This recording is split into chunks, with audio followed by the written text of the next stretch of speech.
Welcome to Missouri Hunting Fishing Adventures YouTube channel. Today we're going to be talking about some of the pros and cons and all the tips that go along with the grunt call and with the rattling.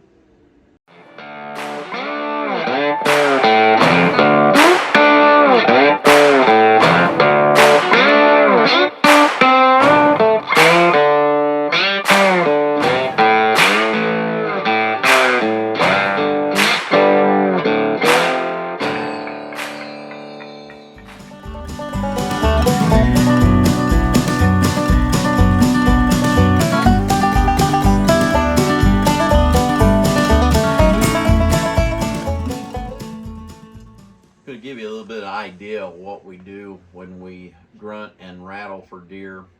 There's a particular time period in which it works best.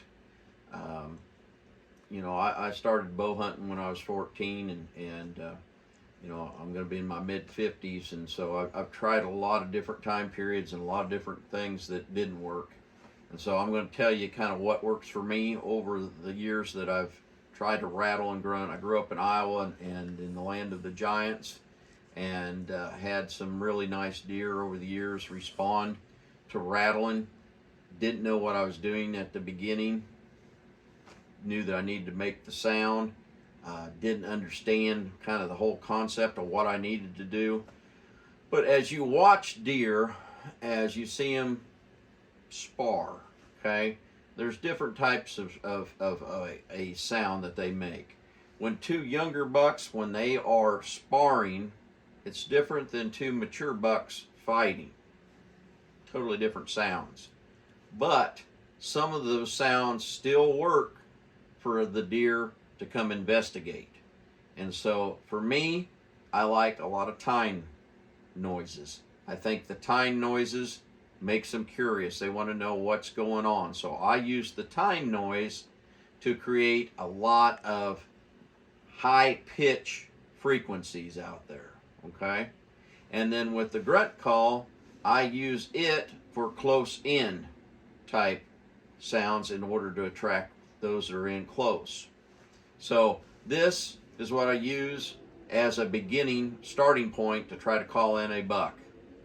This is also what I use when I'm trying to get a buck to veer his path that may be cruising, and I definitely know he's not going to be within range. I try to get him to close. A lot of times just grunting will cause a deer to change his tracking in the timber and even come to a point where you at least get a chance to see him, where before you probably would have never even had a chance to see him. It changes their tracking of where they're coming. They move gradually in that direction.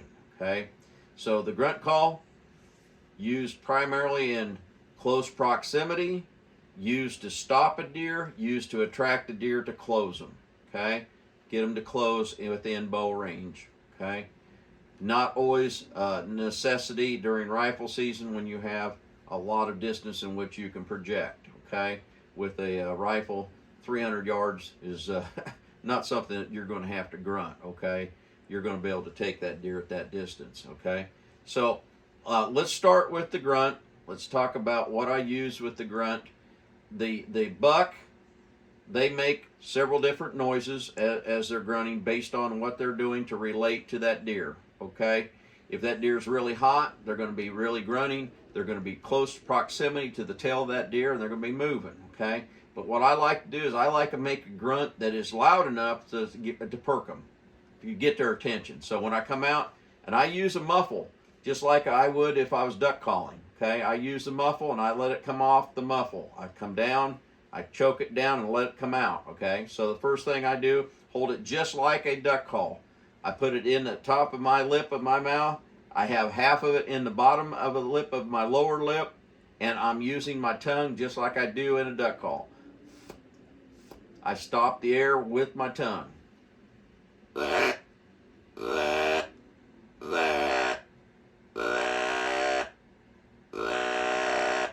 That is the first initial sound that I'll put out there, okay? Then I'll come out of the gates with a lot quicker one, followed by a long one again. So now I'm trying to do what they refer to as kind of a tending grunt, or when they're right in behind that tail and they're getting excited. And I'm trying to create that in the sound audible so that they can hear that and they get excited when they hear it.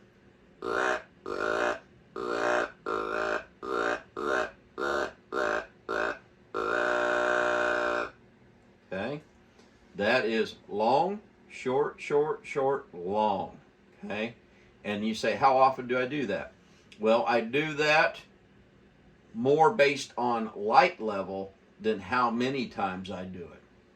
What I'm saying is, I do that, I make my first grunts in the morning when I'm able to see my pins, or my client's able to see out of their scope, or able to see their pins, okay? I want them to just be able to see enough that they can make the shot, because that deer is going to be very, very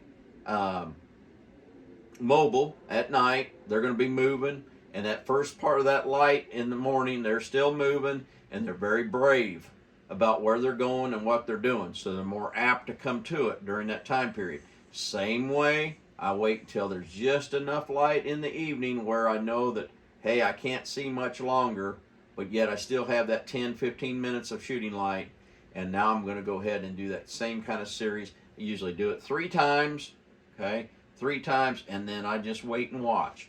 And then when I'm waiting and watching, I'm preparing, and I'm having my client prepare for the shot, and I'm listening a lot, listening a whole lot, listening if I hear, running through the woods or a steady gait coming my way, and I'm paying attention to that, okay? So then after I've done that 3 times and I feel like that, hey, okay, now we're going to let it rest for a good hour, okay, and I don't have much reaction, okay, then I'm going to go ahead and I'm going to rattle the horns, and I'm going to do it probably for 30 seconds, okay, 30 seconds, and I'm going to do it a way in which it's discreet, meaning that I don't want to give away my movement. I'm going to look around really, really good before I rattle, okay, and I've already grunted, okay, so I've covered, out to maybe 150 yards, depending on wind. They've heard me out that far. Now I'm going to try to project up to maybe 600 yards with a sound that's going to attract again, based on the rut, based on time period in the day, okay, all has an impact on how they react to your call.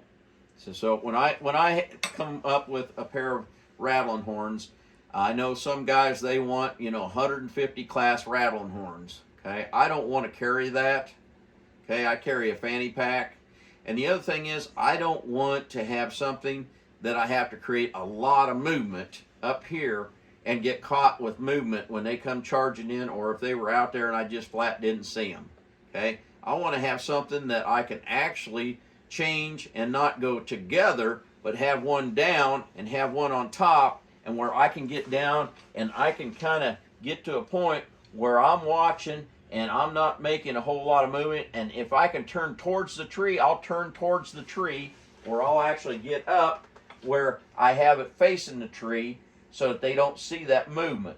All they need to do is hear it. They don't need to see it, okay? That's a bad thing, okay? So when I start off, then I start off just with the tines, okay? And I'm making that sound, that real hollow sound. And when I'm doing that, I'm keeping real light pressure on it, because you muffle it. See the difference if I got a lot of pressure on it? I got real light pressure on those antlers so that it really tings. Light pressure. Okay, so I'm doing a lot of tine noises. Then I'm bringing it together.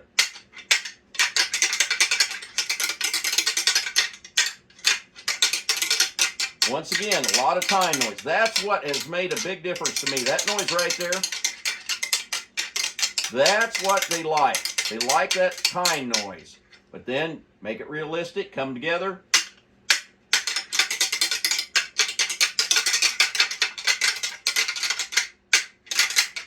And continue that series, backing them off. And you'll hear that traveling down through the timber. Now, one thing you can do is cut off these brows and that'll help your thumbs a little bit. This one here I got broke off, this one here I haven't, okay? And then I got holes drilled into them. But after you use them for such a long period of time, the string breaks, and you got problems sometimes that you just go ahead and tie them up and use them like I do. And then I always put these on my fanny pack, and I always try to keep them apart when I put them on my fanny pack, because they'll start hitting together when you're walking through the timber. And believe it or not, walking through the timber, hitting a pair of antlers in the dark with a rutting buck may not be a good thing, okay? That dude, I've had him almost beat me to the tree, okay? So you want to make sure you keep those things apart and be as quiet as possible going into your stand. So that is a rattling sequence that I use, and this year I rattled in 4 really nice bucks, and based off of just doing what I did. Time period in the rut's important, time period in the morning, time period at the evening is very, very important for all this. It has to be the right situation to get the best response. Well, hopefully with all that we put together here with the rattling and the grunting sequences that we've taught you, you can take this, go out and be successful, apply it, and the same means in which we do as guides at Missouri Hunting Fishing Adventures. I think it'll change your hunting.